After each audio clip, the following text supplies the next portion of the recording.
Hey there, it's Chris Rivas, and this is Brown Enough, Stories Between Black and White. Before we jump into the episode today, I want to remind you that if you're looking for a great gift this holiday season, check out my book. It's also called Brown Enough.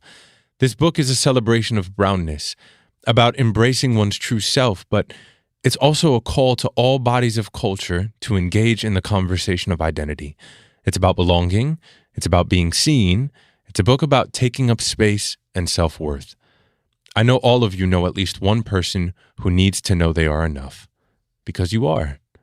Find it anywhere you get your books, and if you want to hear me read passages of the book, you can also listen and download the audiobook. Trust me, it's worth it. Now, on with the show. Y'all ever have podcast crushes? You know, that podcast that you can't stop listening to? You may even binge or repeat episodes that you already heard, but you just re-listen because you just can't get enough of it. I have one. I know you can't tell, but I am blushing right now. Here's my podcast crush. Welcome. Les damos la bienvenida to a special season of the Duolingo Spanish Podcast. I'm Martina Castro. This season, we're bringing you the stories of true climate heroes. Everyday people. This is Martina Castro, the host of the Duolingo Spanish Podcast. She's also the CEO and founder of Adonde Media, the multilingual podcast company that makes the show. I truly love Martina's sense of storytelling. She tells amazing and intimate stories from parts of the world that I don't normally get to hear from. Storytelling is the most incredible vehicle for empathy and understanding. That is absolutely right, Martina. Storytelling is more than just words put together. It is a tool that moves people in incredible ways. That's the ethos behind Adonde Media. Martina helps inspire non-English communities to create and consume content through storytelling, and most importantly, embrace the language they speak.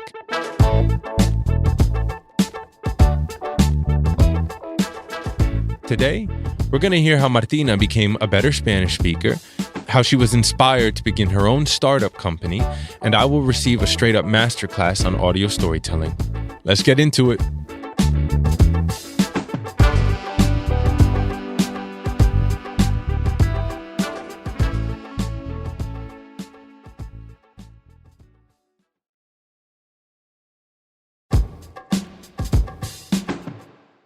Even though her mission today is about telling stories in Spanish, Martina wasn't always comfortable speaking the language herself. She was born and raised in the U.S., but she often made trips back and forth to her parents' homeland in Uruguay. There, she spent time with her grandparents, and she got the chance to practice her Spanish.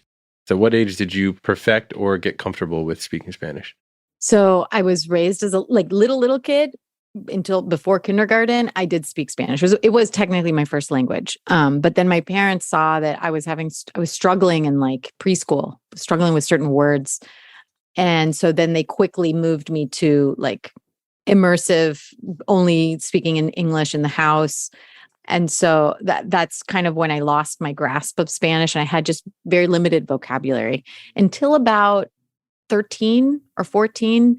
And I just was so embarrassed. This is like shows my ego a little bit. I was like, I am so eloquent in English, and I want to be able, because I was a writer and I would write poetry, and I was a very creative kid. And I could not express myself above like a 5-year-old's, Spanish with my family when I visited them in Uruguay. It just was really frustrating and embarrassing for me. And I decided that the only way to do it was to go travel there by myself. So I took my first trip to Uruguay by myself around that age. And I was there for a month. My goal was to study Spanish. Actual classes were a little too expensive. So my grandma agreed to come from the farm into Montevideo and stay with me at my aunt's house, and every morning speak with me at the kitchen table to immerse me in the language. And I was really shy. Being by myself, having no one to express myself in English was really hard, but that was a really important turning point for me. By the end of that trip, I was a little less embarrassed to make mistakes because I knew the only way I was going to hang out with people, my friends' cousins, and understand what they were saying was to admit that I had no idea. Like for the beginning of the trip, I would just laugh at jokes. And for like up until then, laugh at jokes I didn't understand, never stop anyone when they mentioned things I didn't get. Like I was like, oh, haha, yeah, I get this. And at some point that ruse was like up, there was no way I was going to keep it up. So I had to just start admitting and asking questions, be like, well, what is that? What are you talking about? Why is that so funny? And the accent sunk in. And all of a sudden I started expressing myself and also thinking in Spanish in a way I had never done before. I'm having like real feelings like, damn, I know that fake laugh. Yeah. The fake laugh or the fake head nod or the like, I'm with you. Yeah, I'm with you. I know it so well, because my Spanish is just okay. I have a similar kind of, my sister got to go be with our family in the DR, and I never got that opportunity for many reasons that are, life, assimilation, culture, America. And I can understand it very fluently, and I probably speak like a 7-year-old. And I'm working on it, and the working on it is so much of what you just said, except you did it at a young age, and I'm only learning to do it in my 30s, which is admit that I don't know it, which is ask questions, which is admit that it brings me shame, and that it's okay that I do not speak it. Do you ever get nervous anymore about your Spanish, or no? Oh, I mean, yes, I do the disclaimer as much as I can. Like, oh, by the way, I'm not I speak better English. So if I make a mistake, that's why. Because now I pass almost too well. And so people expect me to be a native speaker. And then I need to remind them that I'm not, like, because I will make some real dumb mistake. I learned by ear. Like, I don't know how some of these words are written, or I'll remember an idiomatic phrase wrong. So yeah, I get a little nervous, but I get now more and more. I've embraced my bicultural identity. I tell people I'm from the United States. Like, I used to not say that or not want to emphasize it, but I think it's important. And so interestingly, like Uruguayans, they can tell that I have a neutral Uruguayan accent. They're like, wait, where are you from? Like, in this country? Because they know the regional accents and they couldn't place me. And that's how it would always start in some taxi. It's like, wait, but what? You're not actually from here, are you? And I would end up representing the United States. And for many, I met a lot of people where I was the first American they met. Wow. And how mind-blowing is that? Like, they're like, wait, you're not American? I'm like, yes, there's many people just like me. We're not all characters on Friends. Like, that's not just the only thing that represents the United States. And so I actually started like feeling it was important for us to get out there and be like, hey, we're here too. Right after college, Martina interned at NPR, where she was introduced to the spectacular medium of audio storytelling. In fact, she always had an interest in music growing up. She even studied singing and thought about pursuing it professionally, but she decided to keep music as a private passion and instead apply these skills to audio storytelling. As she continued to work at NPR and meet people from the industry, her career in radio and podcasting took off. She started to think about how many people couldn't engage with her storytelling simply because they didn't speak English. So in 2011, she starts a podcast called Radio Ambulante with Daniel Alarcón. It's one of the first Spanish language podcasts in narrative format. Today, it has over 200 episodes from more than 20 countries with listeners all over the US and Latin America. It's so funny when you're making a thing like that, which nobody knows that it's even valuable when you start. You're just kind of in your pajamas mixing, on the weekends or at night. Like, I had a full-time job, so I was doing this at home. I was the producer, the senior producer and sound designer. So I was mixing everything. And it's hard to connect that experience to what is possible. And then you see it so many years later. I actually was in Spain recently for a podcast festival, and all these people that I had never met knew me. It was because of Radio Ambulante. Like, I really appreciated in the flesh, like, what it looks like to realize your impact. I mean, a lot of those people came to podcasting because of something I made. And so I'm ridiculously proud of what my co-founders and I did. We didn't know that it would work out as well as it has. But I'm so glad that we did it. I'm sure that every story that you put your magic on for Radio Ambulante was important to you, but anything stick out? Well, there's one in particular that I worked a little bit more on because it almost got killed. Like the story was not finding its narrative arc. And I believed in it so much. And it was from Uruguay and I was there at the time. And I just was like, no. I told the executive producer at the time, Daniel, I was like, give me a chance to save this story. And so it's the one called 240 Birds, 240 Aves. And it's about a man, but he tells the story of how he was a young boy discovering that he was blind. And you hear how he was brought up by his parents to never think of that that he was less than, but that the system in Uruguay, the school system, was not equipped to give him the same education as everybody else. And the struggle his parents had to face to really give him all the opportunities that he was capable of. And then all of a sudden, as they're digging and finding things to keep him engaged, they find that he has perfect pitch. Por el contrario, yo puedo ver el mundo a 360 grados porque las informaciones me entran por todos lados. Izquierda, derecha, atrás, adelante. Por eso yo digo que ustedes ven menos que yo. The way they find this out, it's double-pronged, is that he happens to have a real love for bird songs. Like they had this, I love this because I remember having the Encarta CD or DVDs back in the day. I don't know if we're in the same generation, but I think, do you remember this? It was like an encyclopedia, the very beginning of encyclopedias, like on a CD, digital, on a CD. Exactly. So it was Wikipedia on a CD. Kind of. Yes. And one of the extras was recordings of bird songs. Whoa. And so his dad made a game out of it. And he's like, can you recognize these birds? And he was ridiculously good at it. And that's how he figures out that he has perfect pitch and he has a knack for memorizing bird songs. And so this goes on and the story is incredible. Now this person, his name is Juan Pablo Culazo, works at my company. Whoa, really? So it really goes full circle. He's an audio engineer. Wow. Yeah, because in getting to know him and telling his story and the struggle he went through and triumphs, I mean, the story is incredible. It's like a movie.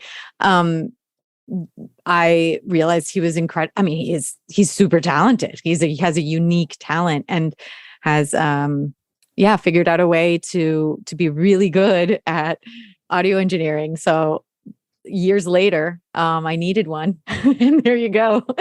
But it was super meaningful story for me because Juan Pablo is now a big part of our company and you don't realize the life it has until you get into it. But yeah, that's the one.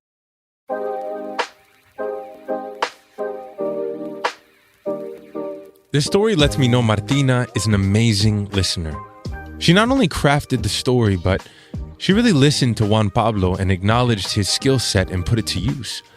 And listening is one of the most important skills for telling stories, y'all. Trust me, I teach classes about this stuff. But I'm always excited and down to learn from someone else's pool of genius. Can you masterclass me for a sec? Sure. I mean, I will do my best.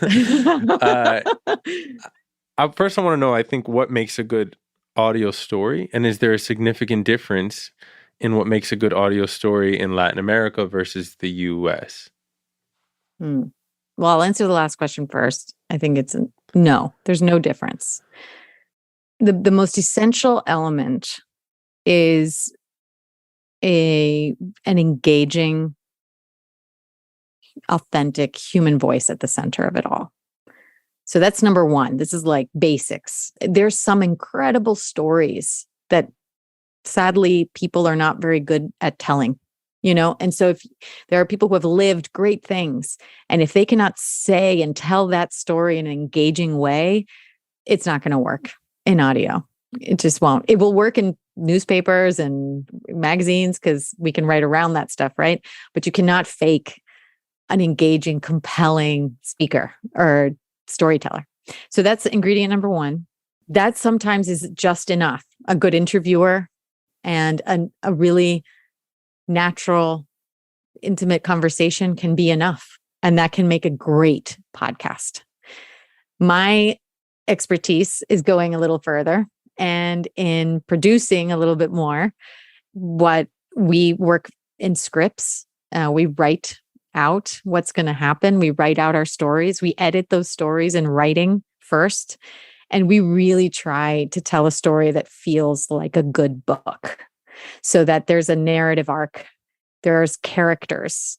We actually talk about real people like characters. And so we apply literary devices to get you hooked, to make you want to ask yourself, what's going to happen next?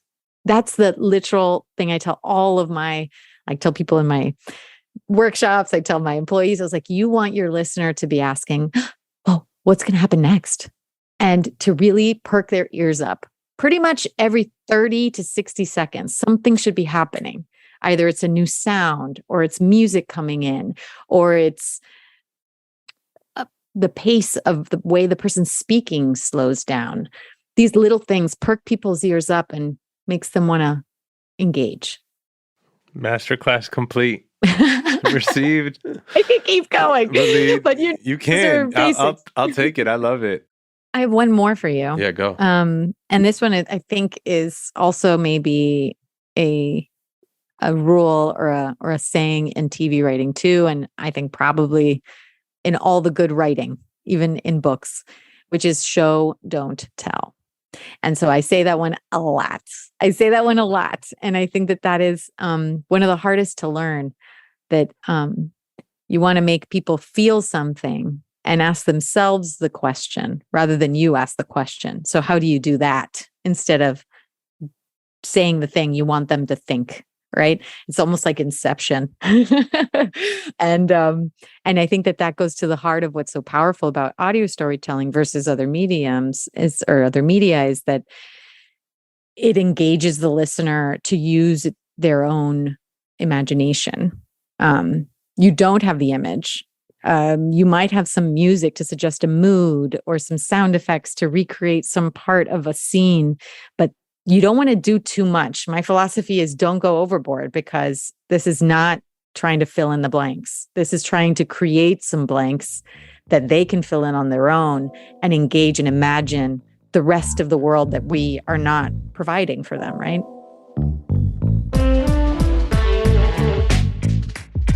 Show, don't tell. Martina is absolutely right. Now, this applies to almost every format of storytelling. Show, don't tell. Leave enough space to help the listener imagine and recreate the image in their own mind. All right, we're going to take a quick break. And when we come back, Martina's going to tell us how she launched her podcast company and how she handles the jealousy about not being able to have subtitles in podcasts. Stick around, y'all.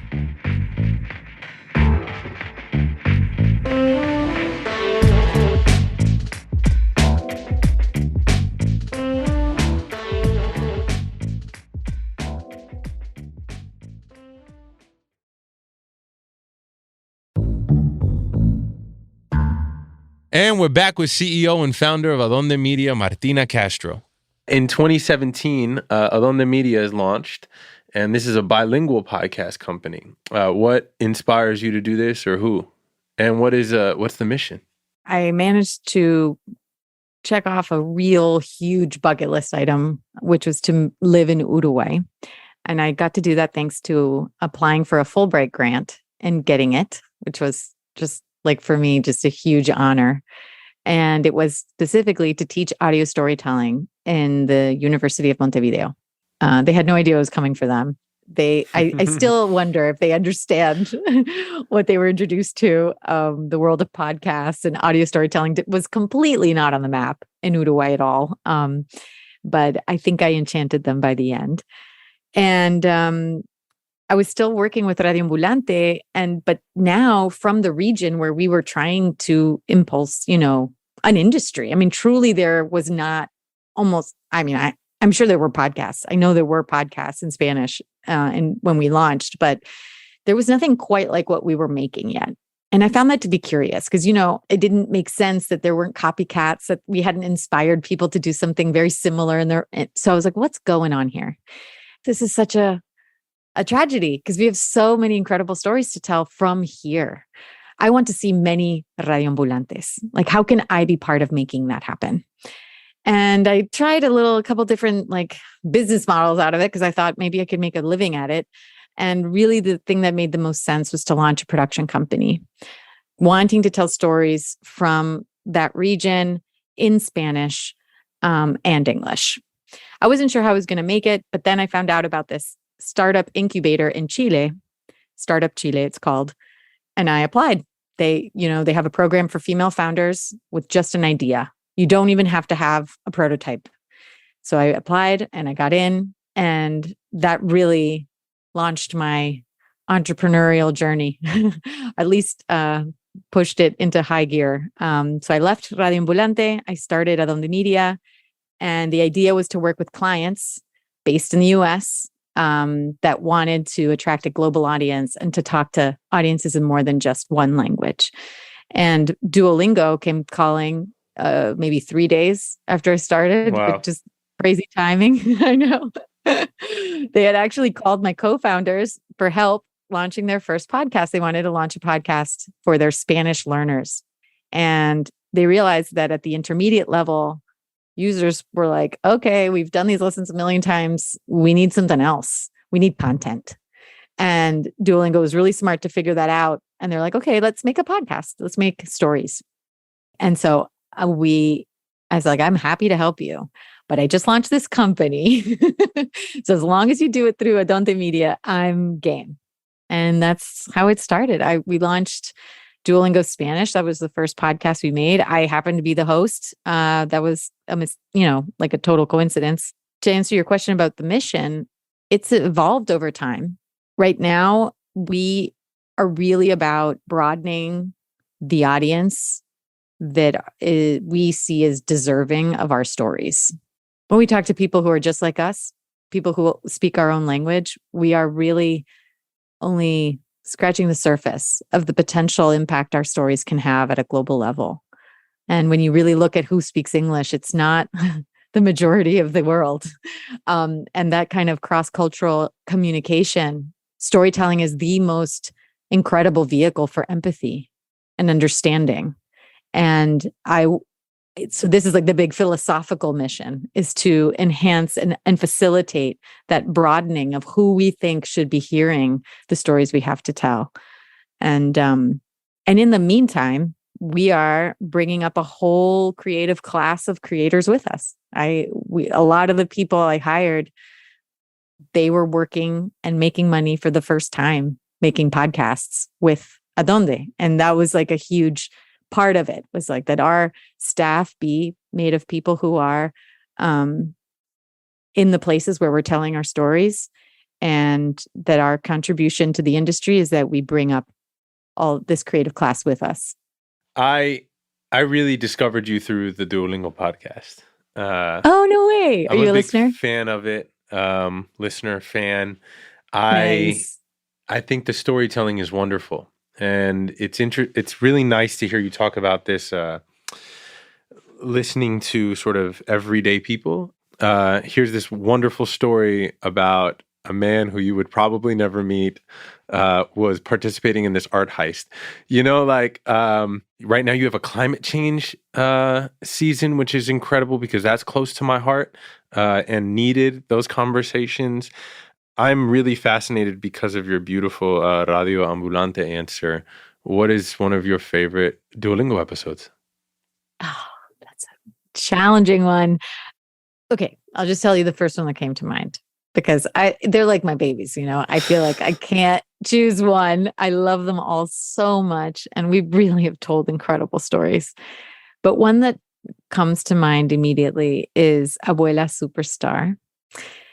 Because I guess I identify a lot with her story. And even though it has nothing to do with my story, but it's about a woman who grew up in a part of Mexico where singing was very celebrated, but in the home.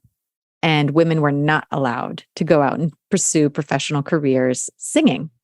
And so she grows up, she raises kids, and her grandson ends up becoming a professional singer. He knew his grandmother was incredibly talented and that she had this sort of secret dream to have been on the stages that he was on.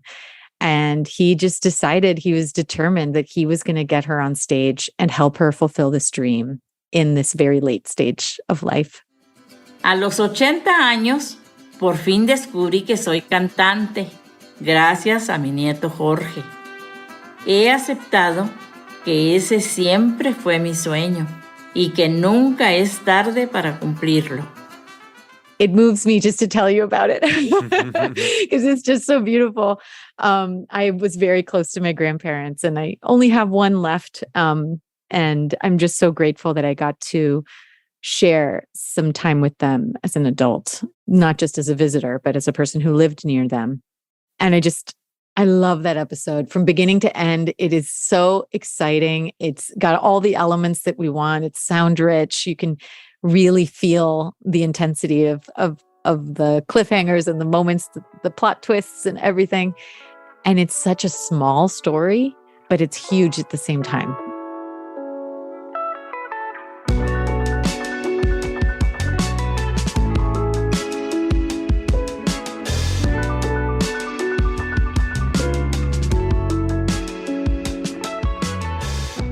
What is the market in Latin America for podcasting? Are people consuming the content in the same way? I think it's growing by leaps and bounds. It's not that easy to measure because no one's really doing a very comprehensive regional look at who's listening. We participate in a collaborative audience survey. As I launched Adonde, I launched a community of podcast producers because I thought that that's really what we needed. More than a production company. But even though that is important, like a company that will pay you money to make podcasts, we needed a community. We needed to talk to each other and share skills. It's what I think is the secret sauce of the community in the United States of makers. We are so supportive with one another. We help each other. We reach out. We're on each other's shows. Like there's this kind of collaborative spirit that I didn't see alive yet in Latin America. And so Los Podcasteros is the community that I co-founded with one of my employees and teammates. One of the first things we did was something because I needed it when I was in Startup Chile was get data. Like I was doing in Startup Chile, I was doing these mock presentations to fake investors about my new company. And I would use data from the United States. Like I couldn't actually speak to the potential growth of listening in Spanish language because there was no data. And I was like, oh my gosh, this is really a lot of gymnastics to get to explain why there's potential here. And I did not have the money to do a scientific study. So that's where this thing called Encuesta Pod was born. And the idea was that we would gather producers, makers of podcasts from all over the region, and we would all launch the same survey to our respective audiences at the same time. And then that data would all get shared amongst us all and with the public. And it was super powerful for us as a community to show that we could do this. And so we're seeing that a lot of people started listening during the pandemic. New listeners, a new crop of listeners have come to the medium.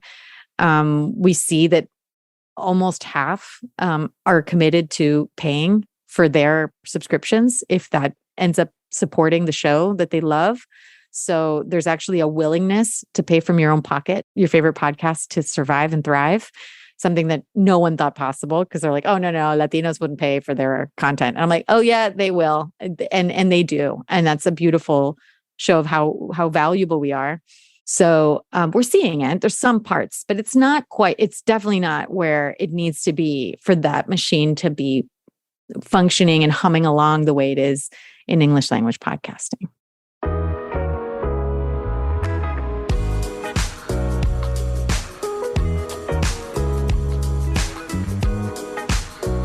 We don't have subtitles in podcasts. Do you watch a documentary and get jealous? Or are you like, you know what? because I don't have this option, I'm better for, like.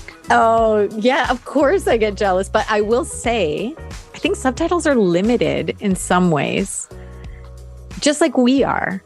And so, they're not always perfect translations.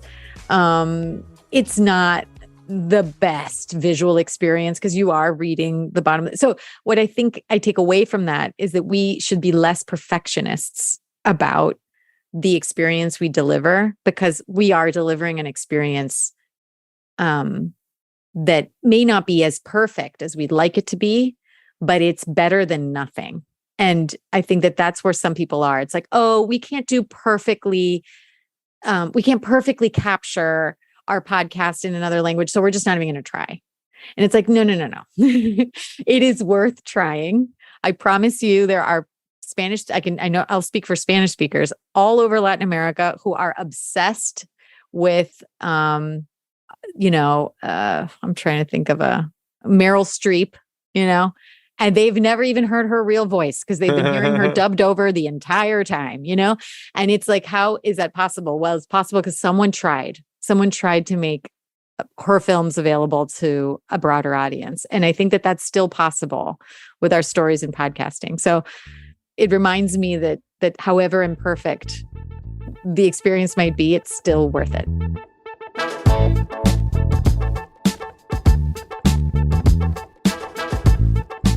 This is the magic of storytelling, y'all. Martina and her team at Adonde Media are bringing forth diverse content from around the world. Content that brings communities together and shares the many beautiful stories that this world has to offer. Martina is also the host of a new podcast series that is out right now. It's called Canción Exploder. You get it? Like a song exploder? We take one song from a prominent artist per episode and explode it, right? The idea is that we pick it apart. As you hear that, you're also hearing the pieces of instruments, but also stories that are going to tell you more about who this artist is. Go check it out. I already have. It's fantastic. Peace and love. Next time on Brown Enough, I get to chat with the amazing climate activist and hero, Nayeli Cobo. I'm a proud daughter of 2 immigrants, and something that my mom has always said is that when she immigrated to this country, she never thought she'd have to fight an oil well for us. You don't want to miss this. Brown Enough is a production of Stitcher. It's created and hosted by me, Christopher Rivas, and I'm also an executive producer.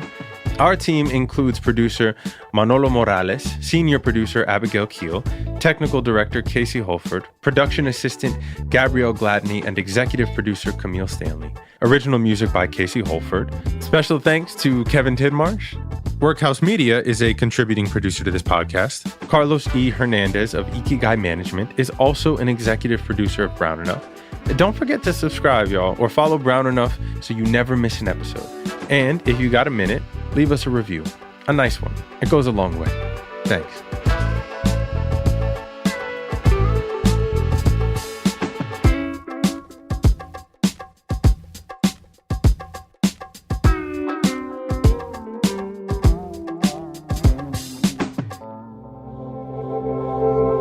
Witness Docs from Stitcher.